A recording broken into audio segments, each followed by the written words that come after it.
দেখো আমরা এখন আলোচনা করব মহাকর্ষ অভিকর্ষ অধ্যায়ের 2 নম্বর প্রশ্নটা।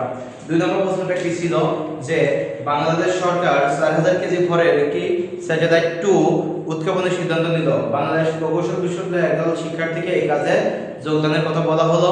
উপগ্রহটিকে মানে স্যাটেলাইট 2 কে যে উচ্চতায় উঠায় আমি স্থাপন করব সেই উচ্চতায় আগে থেকেই স্যাটেলাইট 1 নামে আরেকটা স্যাটেলাইট ওখানে রাখা ছিল। পৃথিবীর ভর দেওয়া আছে আর ব্যাসার্ধ দেওয়া আছে। প্রশ্ন মুক্তিবেগ কাকে বলে, বৃত্তাকার গতিশীল কোন বস্তুর ত্বরণ শূন্য হয় কেন, আবার ভি ভূস্থির স্যাটেলাইট 1 স্থাপন কত উচ্চতায় করা হয়েছিল। আর পরের প্রশ্নটা বলছে যে স্যাটেলাইট 2 কে যদি ওই স্যাটেলাইট 1 এর চেয়ে দ্বিগুণ উচ্চতায় স্থাপন করা হয় তবে স্যাটেলাইট 2 এর বেগ স্যাটেলাইট 1 এর চেয়ে কত বেশি বেগে পৃথিবীকে প্রদক্ষিণ করবে। যাই হোক আমাদের প্রশ্নটা আমরা প্রথম প্রশ্নটা একটু দেখি। গ নম্বর প্রশ্ন, এটা 2 এর গ নম্বর। 2 এর গ নম্বর প্রশ্নটা বলছে যে স্যাটেলাইট 1 কে কত উচ্চতায় স্থাপন করা হয়েছিল। সবার আগে বলতে হবে যে এটা কোন ধরনের স্যাটেলাইট, এটা ভূস্থির স্যাটেলাইট অর্থাৎ ভূস্থির উপগ্রহ। তো আমরা h এর ফর্মুলা জানি, h normally gm t² / 4 pi square to the power 1/3 minus r। এটা হলো আমাদের h এর ফর্মুলা, যে h এর মানটা হচ্ছে কত উচ্চতা, ভূপৃষ্ঠ থেকে কত উচ্চতায় আমি রেখেছি। তো এখানে g এর মান আমি জানি 6.673 × 10⁻⁻11 newton metre square per kg square. m দেওয়া আছে 6 × 10⁻24 কেজি।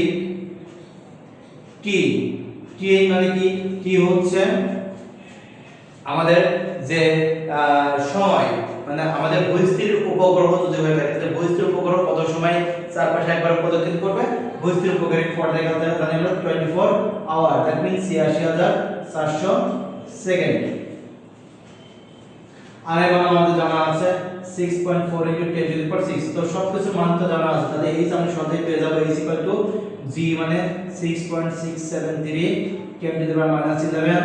m এর মান দেওয়া আছে 6 × 10⁻24 t স্কয়ার, কি বলতে 86400 তার square divide by 4 pi square. এই টোটালটার উপরে হবে 1/3 মাইনাস হবে হচ্ছে 6.4 × 10⁶। এখন এটা আমরা একটু ক্যালকুলেশন করি, এটা ক্যালকুলেশন করলে কত হবে একটু দেখি। 6.673 × 10⁻11 into 6 inverse 6 × 10⁻24 into 86400 square divided by 86400 divided by 4 pi square to the power 1/3 minus 6.4 to the power 6 35 মানে 3590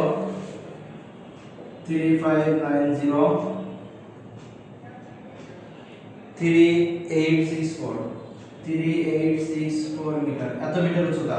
এটাকে যদি আমি 1000 দিয়ে ভাগ করে দেই, এত ডিভাইড বাই 1000, তাহলে যেটা হবে সেটা হবে হচ্ছে 3590 3.864 কিলোমিটার। তাহলে মানে এখানে বলা যায় 35903 বা প্রায় কাছাকাছি বলতে পারি 36000 কিলোমিটার। তার মানে কি প্রায় 36000 কিলোমিটার উপরে আমি ভূস্থির উপগ্রহ স্থাপন করেছি। এখন আমাদের বলা হচ্ছে যে এই যে 35903 মানে কি প্রায় 36000 এর কাছাকাছি বলা যায়। এটাই হলো আমাদের মেন উত্তর। এখন প্রশ্ন হচ্ছে পরেরটা, যে আমাদের বেগ বের করতে হবে যে স্যাটেলাইট 2 যখন আমি এর থেকে দ্বিগুণ উচ্চতায়, মানে স্যাটেলাইট 1 যে উচ্চতায় ছিল তার থেকে স্যাটেলাইট 2 কে আমি কোথায় রাখবো, এর থেকে দ্বিগুণ উচ্চতায় রাখবো। তাহলে দ্বিগুণ উচ্চতায় যদি রাখি তাহলে আমার বেগের মানটা কেমন হবে। তাহলে উভয় ক্ষেত্রে বেগের ফর্মুলাটা আমাদের এখন জানতে হবে। তো স্যাটেলাইটের v এর ফর্মুলা কি, v = আমরা কি জানি বলতো √gm/r + h। v gm/r + h, তারপর √, এটা হলো আমাদের স্যাটেলাইটের বেগের ফর্মুলা। স্যাটেলাইটের বেগের ফর্মুলা, তাহলে প্রথম স্যাটেলাইটটা কত উচ্চতায় আছে সেটা বের করব, দ্বিতীয় স্যাটেলাইটটা কত উচ্চতায় আছে সেটা বের করব এবং দুইটা বেগের হিসাব করে ফেলবো। তো এখান থেকে আমি বলতেই পারি v V1 আর V2 দেখো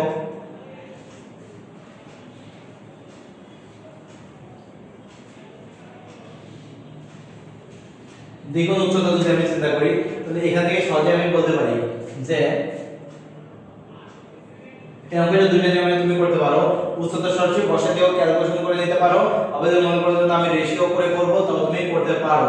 দেখো আমি যদি বলি V1 মানে এক নম্বর স্যাটেলাইটের জন্য তাহলে GM divide by R plus H1 তারপর রুট ওভার, আর V2 equal to GM divide by R plus H2 এটা।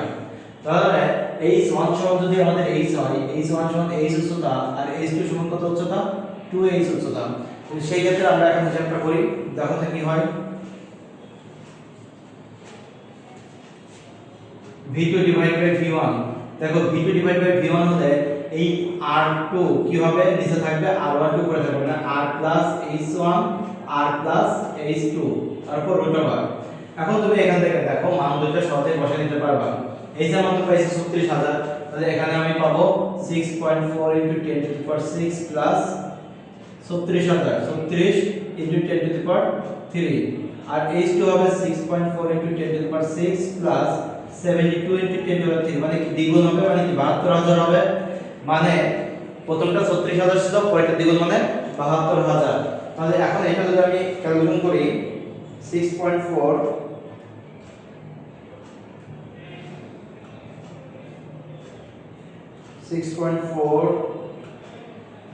72 ইনভার্স 10⁻³ এটা করলে আসে হচ্ছে 0.9972 0.9972। তাহলে এটা মানে কি বলতে 0.9972 মানে 72 এত। সো আমরা বলতে পারি V2 ডিভাইড বাই V1। তাহলে এখন V2 0.9972 V1, তাহলে এখন এটা শতকরা পরিবর্তন যদি আমরা বের করতে চাই তাহলে আমরা কি করব যে কতটুকু বেশি বা কম হবে, তাহলে বেগ বৃদ্ধি পাবে। দেখো আসলে বেগ বৃদ্ধি পাচ্ছে না বেগ হ্রাস পাচ্ছে সেটা একটু লক্ষ্য করো। এখানে দেখো V2 আর V1, V1 টা অবশ্যই বড় ছিল, V1 টা বড় থাকার কারণে আমাদের কি হচ্ছে এখানে কিন্তু পয়েন্ট মানে 1 থেকে ছোট রাশি চলে আসছে, তাহলে বেগ হ্রাস করতে হবে, বেগ হ্রাস করতে হবে সমান। তাহলে V1 টা বড় ছিল, V1 0.9972 V1 divide by V1 into 100%। তাহলে এখন আমরা এখানে করি, এখানে দেখো 1 মাইনাস আনসার ইনটু 100 0.2785%, 0.2785%, অর্থাৎ এই পরিমাণ বেগ আমাদের কি করতে হবে হ্রাস করতে হবে। তাহলে আমাদের স্যাটেলাইটটা যত উপরে যাবে, বিশেষ করে একটু লক্ষ্য করো, আবার বলি কেন বেগ হ্রাস পাবে। দেখো উচ্চতা যত বাড়বে বেগের মান তত কমবে। দেখো উচ্চতার সাথে বা আর এর সাথে বা দূরত্বের সাথে বেগ কি বর্গমূলের ব্যস্তানুপাতিক সম্পর্ক, যেহেতু ব্যস্তানুপাতিক সম্পর্ক তার মানে কি h2 এর মান বেড়ে গেছে, h2 বেড়ে যাওয়া মানে কি কত গুণ বেড়ে গেছে, দ্বিগুণ বেড়ে গেছে। দ্বিগুণ যদি বেড়ে যায় তাহলে সেই ক্ষেত্রে আমাদের এই V2 এর মান কি হবে অবশ্যই কমে যাবে। তো আশা করি হয়তো আমাকে বুঝতে পেরেছো সবাই। আমি আবারও বলছি যে এই টপিকগুলো শুধু মহিলা কলেজের সাজেশনের জন্য আমি করেছি, অন্যরা এটা দেখতে উপকৃত হবে। তবে আমি এটা মহিলা কলেজের জন্য স্পেশালি আমি ক্লাসগুলো তৈরি করেছি। এবার আমি তোমাদেরকে বলি যারা মহিলা কলেজ যারা দেখছো আমার ক্লাসগুলো তাদের উদ্দেশ্যে বলি, তোমাদের আমি পরীক্ষা শেষ 13 তারিখে পরীক্ষা শেষ হবে, তোমাদের 15 তারিখ থেকে আমি নতুন শুধু মহিলা কলেজের ব্যাচ শুরু করব, শুধুমাত্র মহিলা কলেজের বাচ্চাদের জন্য। এটা হবে শনি সোম বুধ, শনি সোম বুধ সকাল 9টা, সকাল 9টা, শনি সোম বুধ সকাল 9টা, শনি সোম বুধ সকাল 9টা, শুধুমাত্র মহিলা কলেজের বাচ্চাদের জন্য আমি শনি সোম বুধ সকাল 9টা সেকেন্ড পেপার ক্লাস চালু করব। যদি কেউ আগ্রহী হও তাহলে আমাকে এখানে মেসেজে নক করতে পারো, অথবা আমার মোবাইল নাম্বার 01 স্ক্রিনে দেওয়া থাকবে 01756775824। যদি স্ক্রিনে দেওয়া নাও থাকে তোমরা এই নাম্বারটা তুলে নিয়ে যোগাযোগ করতে পারো। ইনশাআল্লাহ আমি অবশ্যই তোমাদের সাথে শনি সোম বুধে সকাল 9টার সময় ক্লাস শুরু করতে পারবো।